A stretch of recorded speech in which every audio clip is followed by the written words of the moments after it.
پرانے زمانے سے یہی رواج چلا آ رہا ہے۔ ادھر گھر میں چونٹیاں نظر آئیں اور ادھر بڑی بوڑھیوں نے مٹھی بھر آٹا کونوں میں ڈال دیا۔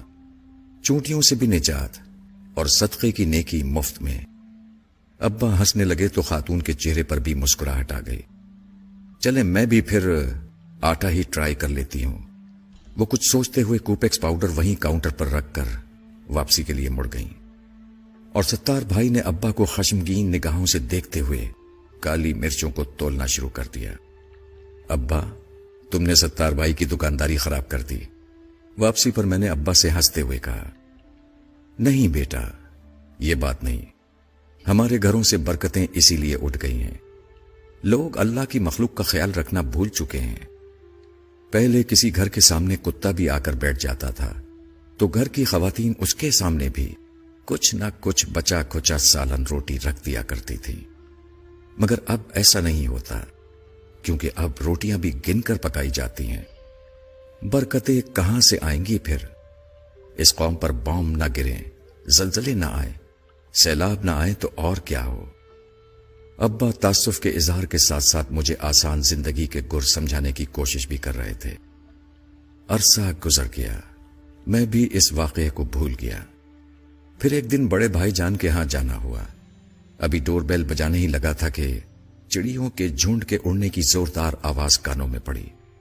چونک کر اوپر دیکھا تو پتا چلا کہ مین گیٹ کے دونوں جانب مٹی کے کنڈے رکھے تھے، اور ان کنڈوں سے چند لمحے قبل یقیناً وہ چڑیا دانہ چگ رہی تھیں، اور اب میری آمد سے ڈر کر انہوں نے اڑان بھری تھی، مگر ابھی بھی وہ اڑ کر دور نہیں گئی تھیں، بلکہ اوپری منڈیر پر ادھر ادھر پھدک کر میرے جانے کا انتظار کر رہی تھیں۔ بھتیجی نے دروازہ کھولا تو میں اندر داخل ہو گیا۔ یہ کیا، اتنی ساری چڑیاں؟ میں نے سلام کے بعد خوشگوار حیرت سے بھابھی سے پوچھا، جو کچن کی کھڑکی سے کھانا پکاتے ہوئے مجھے دیکھ کر مسکرا رہی تھی۔ تمہارے بھائی جان نے رکھے ہیں یہ کنڈے لا کر چڑیوں کے دانے کے لیے؟ وہ معنی خیز انداز میں بڑی بھتیجی کو دیکھ کر مسکرائیں تو مجھے اچنبھا سا محسوس ہوا۔ شام کو بھائی جان آئے تو مجھ سے رہا نہ کیا۔ بھائی جان، یہ چڑیوں کے لیے دانہ رکھنے کی کوئی خاص وجہ ہے کیا؟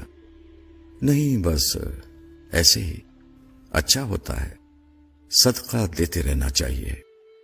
بھائی جان نے آہستہ سے سمجھایا، یہ بہت ضروری ہوتا ہے، خصوصاً جس گھر میں بیٹیاں ہوں۔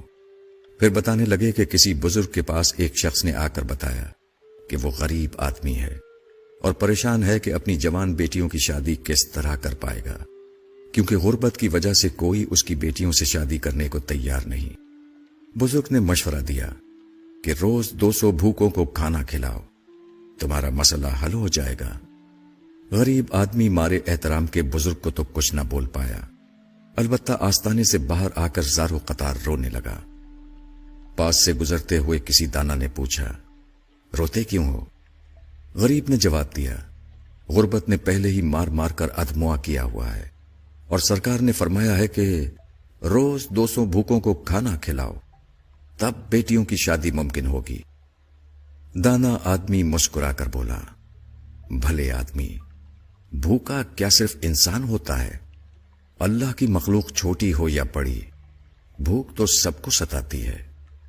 اگر تم ایک مٹھی آٹا بھی چونٹیوں کو ڈال دو گے تو سمجھو تمہارا صدقہ ہو گیا۔ دانا آدمی تو یہ کہہ کر اپنی راہ چل دیا، اور غریب اپنی ناقص عقل پر ہنستے ہوئے اپنے گھر کو چلا۔ کچھ عرصے بعد ہی صدقے کی برکت سے نہ صرف وہ اپنی بیٹیوں کے فرائض سے سبکدوش ہوا، بلکہ گھر میں بھی خوشحالی آ گئی۔ بھائی جان جس وقت یہ واقعہ ہم کو سنا رہے تھے، مجھے ابا کی مٹھی بھر آٹے والی بات یاد آ رہی تھی۔ میں نے آنے والے دنوں میں دیکھا کہ بھائی جان نے اپنی چاروں بیٹیوں کی شادیاں ان کی صحیح عمر میں بالکل درست موقع پر کر دیں۔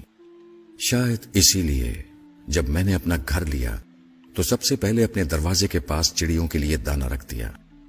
کئی بار گھر بدلا، ہر بار یہ چڑیا، کبوتر اور کوے میرے رزق کی آسانیوں کا سبب بنتے رہے۔ بیماریاں بھی آئیں، پریشانیوں نے بھی گھیرا تنگ کرنے کی کوشش کی، مگر ہمیشہ یہ پرندے مجھے آسرا دیتے رہے۔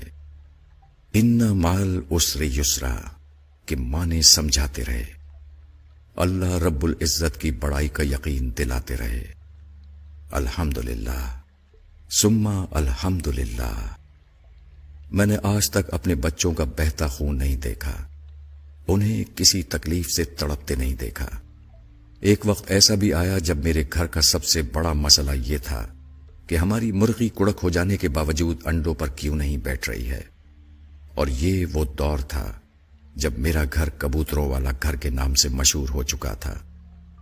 یقین مانیے کہ یہ تمام باتیں اس لیے نہیں لکھی ہیں کہ نعوذ باللہ میں اپنی نیکیوں کا پرچار کرنا چاہتا تھا، بلکہ میں اس راز کو کھول کر بیان کرنا چاہتا ہوں جو سوال کی صورت میں مجھ سے اکثر کیا جاتا ہے کہ آخر کیسے گزارا کر لیتے ہو؟ ہم سے تو نہیں ہوتا۔ میں نے اپنی زندگی کو اسی ننھی مخلوق کی خدمت کر کے آسان بنایا ہے۔ تمام بڑائیاں اس رب کے لیے جس نے مجھے اس قابل بنایا کہ میں یہ کر سکوں۔ اللہ ہم سب کو صدقات کی توفیق عطا فرمائے، آمین۔